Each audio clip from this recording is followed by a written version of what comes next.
और अब बात रह रहकर कांपती दिल्ली की। 45 दिन में दिल्ली एनसीआर की धरती 14 बार कांप उठी है। भूकंप के झटके अलग अलग मायने निकाल रहे हैं। किसी को आशंका है कि छोटे मोटे झटके बड़े भूकंप की आहट है, तो किसी को खतरा टल जाने का संकेत दिख रहा है। कुदरत की यह हैरान करने वाली पहेली, धरती की नीचे आखिर क्या हड़कंप मचा है, इस पर हमारी ये रिपोर्ट देखिए।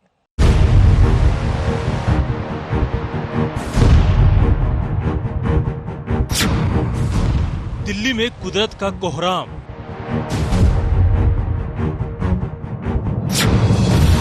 भूकंप बना दहशत का दूसरा नाम।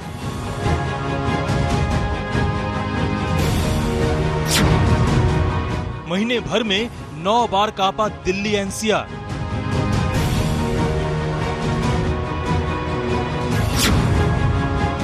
दिल्ली के आसपास एक्टिव हुए एपिसेंटर।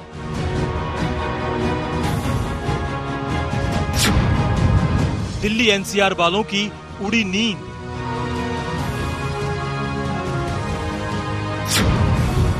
छोटे छोटे झटके किसी बड़े भूकंप की चेतावनी तो नहीं।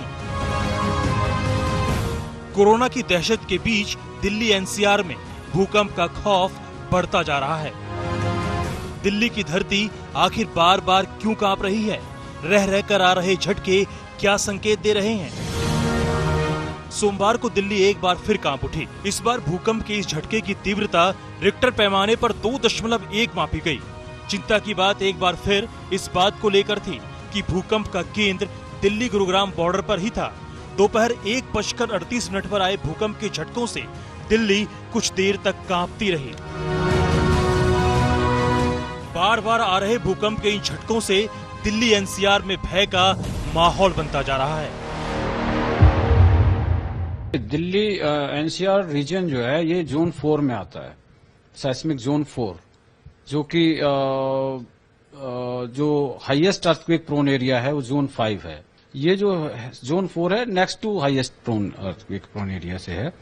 सो जहां तक खतरे की बात है तो वो तो हमारा जो हिमालय रीजन है, जिसमें कि अर्थक्वेक बड़े बड़े अर्थक्वेक आते रहे हैं और एक्सपेक्टेड भी हैं।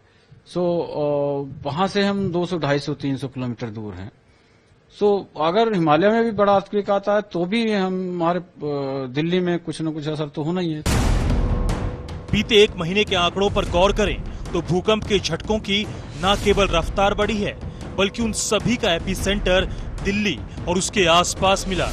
बीते 2 साल की बात करें तो दिल्ली एनसीआर में भूकंप के 300 झटके आ चुके हैं। वहीं बीते एक महीने में दिल्ली की धरती कुछ ज्यादा ही कांप रही है।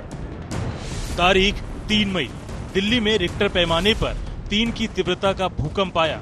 भूकंप का केंद्र दिल्ली में ही था। महज 3 दिन बाद ही दिल्ली एनसीआर एक बार फिर कांप उठा। तारीख 6 मई, 2.3 की तीव्रता का भूकंप आया। इस बार भूकंप का केंद्र फरीदाबाद में था। कोरोना संक्रमण की वजह से लॉकडाउन के दौरान लोग जहां घरों में रहने पर मजबूर थे, वहीं बार बार आ रहे भूकंप ने उन्हें कई बार घर से बाहर निकलने पर मजबूर कर दिया। मई महीने में तीसरी बार भूकंप 10 मई को आया।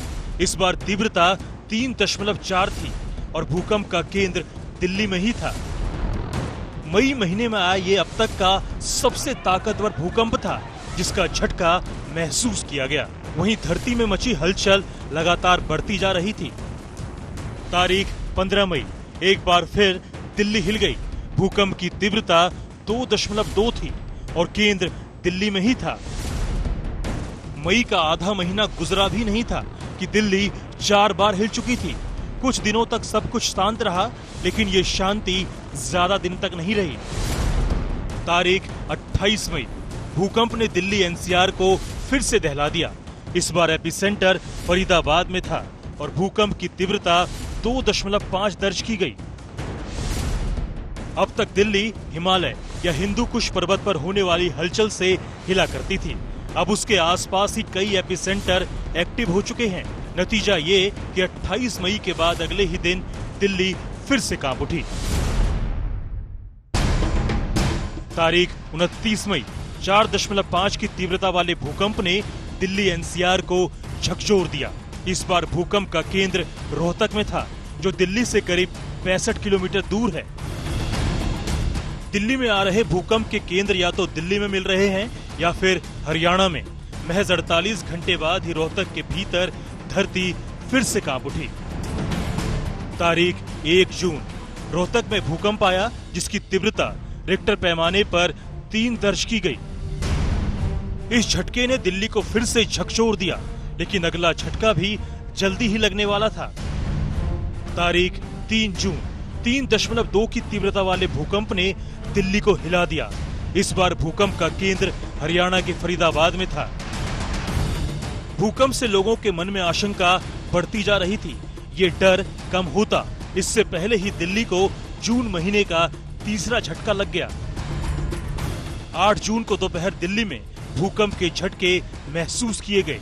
इस बार भूकंप का केंद्र दिल्ली गुरुग्राम बॉर्डर पर मिला।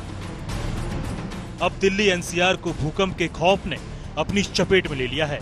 हर पल किसी अनहोनी की आशंका सताने लगी है। छोटे छोटे झटकों से धरती क्या संकेत दे रही है? भूकंप के इतने सारे केंद्र के बीच दिल्ली कितनी सुरक्षित है? क्या छोटे छोटे झटकों के बाद दिल्ली में कोई बड़ा भूकंप आने वाला है? आज तक ब्यूरो।